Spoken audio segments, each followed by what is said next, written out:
Mais um vídeo aqui no meu canal e no vídeo de hoje eu tô aqui pra gente conversar sobre os 5 maiores inimigos da organização de casa.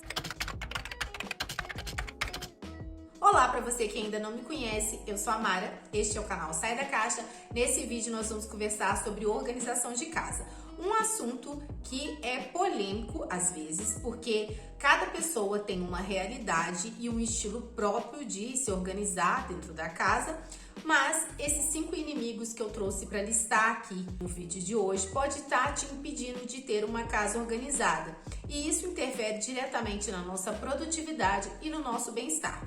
Por isso, vamos aos 5 inimigos da organização da casa neste vídeo. O primeiro inimigo da organização de casa é o maximalismo. O maximalismo, se você for levar ao pé da letra, ele é exatamente o contrário do estilo que eu vivo atualmente, que é o minimalismo. É um estilo que quanto mais, melhor. Ele prioriza os exageros e o excesso de tudo. Então, as pessoas que são adeptas a esse estilo, elas não são muito amantes de espaços vazios, nem ambientes muito clean. Pelo contrário, elas preferem ter variedade e excesso de tudo. É um estilo que prioriza o mais é mais. Hoje em dia que eu vivo o minimalismo, eu olho para trás e vejo que eu, gente, já fui maximalista. Dentro da minha realidade, que era de uma pessoa humilde, que sobrevivia para pagar as contas, eu já fui super maximalista. Eu nem sei como eu fazia para guardar e enfiar mais coisas dentro do meu armário, como eu fazia lá no passado. Hoje em dia eu acho que eu não teria essa habilidade que eu tinha lá atrás. O meu quarto antigo, lá na casa dos meus pais, deveria ter uns 20 metros quadrados e eu ocupava todas as paredes. Tinha móveis, enfeites, quadro, decoração em todos os lugares. O armário era abarrotado de roupas, todas as gavetas eram cheias, as cores da parede eram vibrantes, né? O meu quarto, ele era lilás e roxo. O roxo é uma cor que remete ao luxo e à riqueza. Achava que era bom ter aquele tanto de coisa que eu tinha, de ter o quarto cheio daquele jeito, que aquilo ali era o símbolo das minhas conquistas materiais. E assim, para algumas pessoas isso pode parecer uma bobeira, mas para mim, venho de uma família humilde, não era.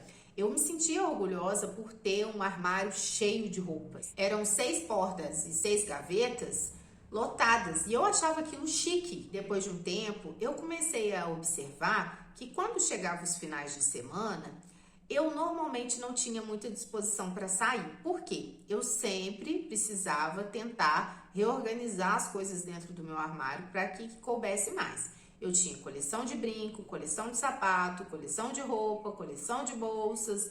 Então, assim, eu passava quase todos os finais de semana arrumando o meu armário. E às vezes, gente, eu nem arrumava tudo, eu arrumava algumas partes, porque se eu fosse arrumar tudo, eu perdia um dia inteiro. Eu era super apegada a algumas coisas, por exemplo, os meus brincos. Tinha coisa lá que eu nem usava, mas eu não queria me desfazer daquelas coisas. E depois que eu comecei a estudar mais profundamente sobre o minimalismo, eu comecei a entender que nós somos escravos de tudo aquilo que a gente não consegue abrir mão.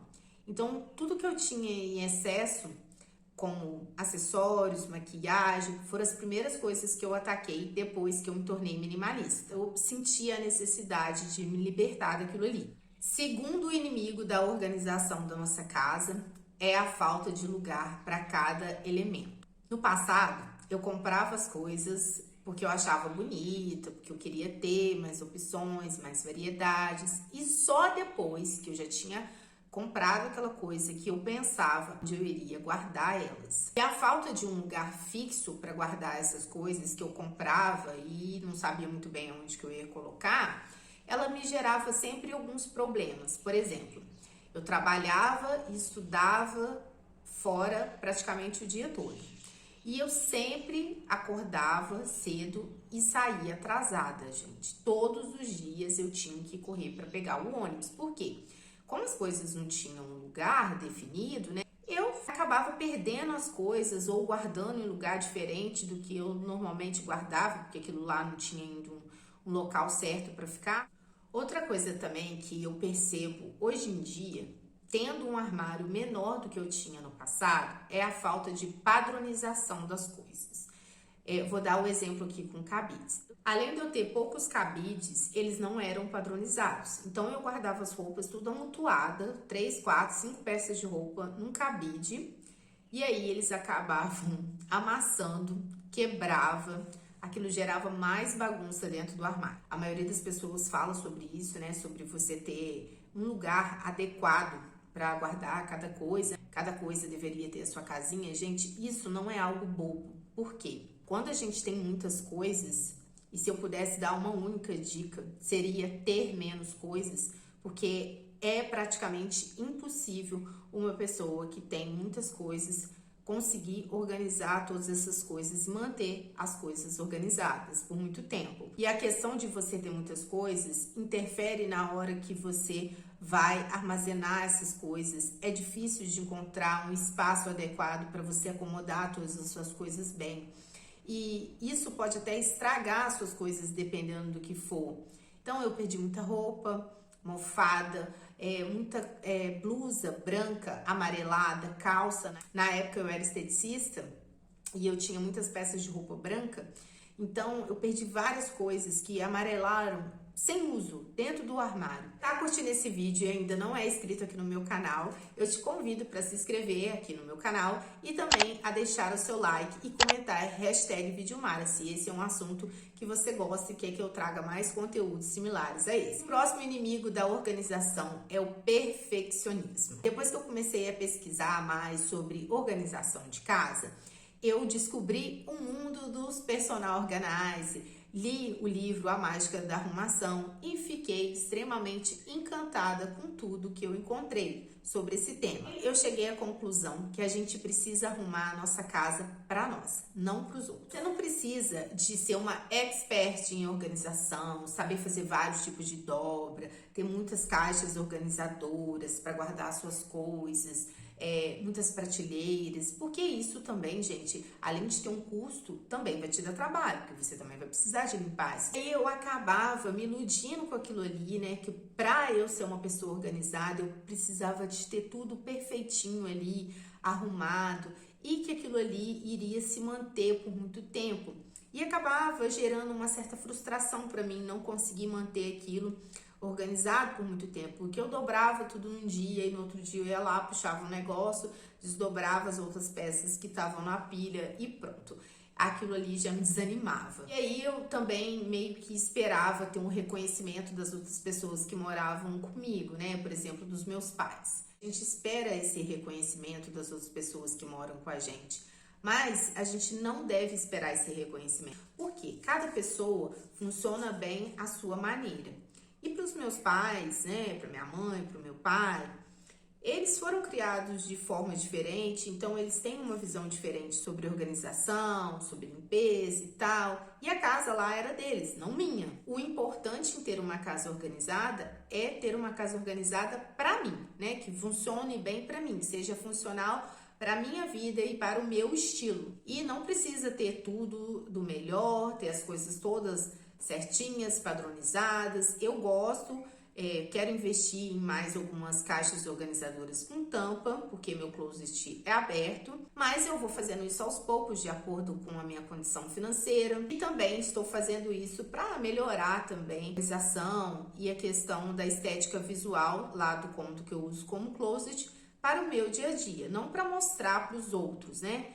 E a gente precisa ter em mente que é melhor feito do que perfeito muitas vezes. Às vezes a gente se prende muito a não ter certas coisas. Quarta coisa que é uma verdadeira inimiga da organização é começar uma coisa e não terminar. Isso é como a gente fazer obra depois que se muda para uma casa. A gente acaba se acostumando com as coisas do jeito que elas estão. E o tempo vai passando e a gente nunca arruma. Vou dar um exemplo aqui de quando a gente fica enrolando para fazer alguma coisa que pode ser feita logo e a gente acaba reclamando.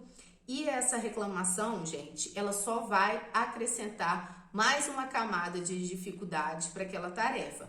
Então, hoje em dia, quando eu vejo uma pia ali com louça acumulada aqui em casa, ou eu vejo aquela pilha de roupas que eu trago lá da cobertura para dobrar e guardar, eu não penso muito.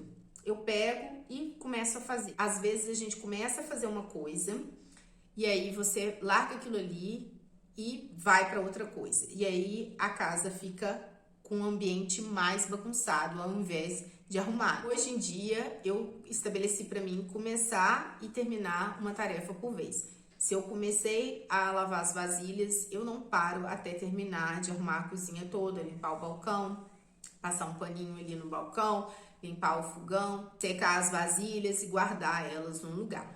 O último inimigo da organização de uma casa é a falta de colaboração dos demais que dividem a casa com você. Você aí se sente frustrada por ter que fazer tudo sozinha e você não se sente valorizada porque quem mora com você parece que não tá nem aí pro seu esforço de manter a casa limpa e organizada e as pessoas acabam deixando as coisas jogadas e só você arruma. Não engula esse sentimento que só te traz desânimo. Fale o que você pensa com os demais. Se você não falar que isso te incomoda, isso vai ser um problema que nunca será resolvido. As pessoas não adivinham, gente, o que a gente pensa e muito menos o que a gente sente. E às vezes a gente tenta resolver isso de uma maneira errada. Quando eu casei, por exemplo, eu e meu esposo, a gente brigou bastante nos primeiros meses aí até a gente se adaptar. Apesar de a gente ter namorado muitos anos, cada um tinha sua experiência na casa dos pais e funcionava de um jeito. Às vezes eu falava, ai, nossa, por que ele não faz isso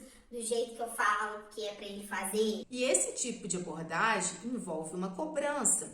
E ele se sentia cobrado e muitas vezes aquilo ali gerava uma discussão entre a gente por causa de uma coisa boba. E depois eu comecei a mudar o meu jeito, porque eu acho que quando você mora com uma outra pessoa e que você quer a colaboração dela, você precisa aprender a se comunicar de forma efetiva. Essa forma efetiva não é você brigando, nem cobrando o outro, né? Por que você não faz isso? Por que você não faz do jeito que eu falo que é pra fazer? Eu cheguei pro meu esposo e falei pra ele que pra mim era difícil ter que fazer tudo sozinho. Se possível, eu gostaria muito da ajuda dele em algumas áreas aqui da minha casa. Por exemplo, a cobertura é muito grande e eu não consigo limpar a cobertura toda sozinha. Então, eu preciso da ajuda dele.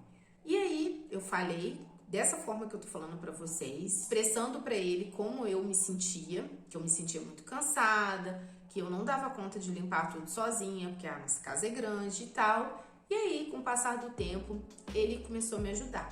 E você pode falar dessa forma até com as crianças. Peça para as crianças irem guardando as suas coisas num lugar. Você não precisa fazer tudo sozinha, ser a super Mulher Maravilha que dá conta de tudo dentro de uma casa. Se pouco a pouco você for se expressando dessa maneira, as coisas vão ficar mais fáceis, esse sentimento de sobrecarga vai diminuindo, porque as pessoas, elas vão te ajudar. E você vai diminuir gradativamente as brigas e as discussões. E às vezes a gente estraga o nosso dia por causa de coisas muito pequenas que realmente não vale a pena. Bom, gente, o vídeo de hoje é esse. Eu espero muito que vocês tenham gostado deste conteúdo. Um grande beijo para todos e até o próximo vídeo. Tchau, tchau!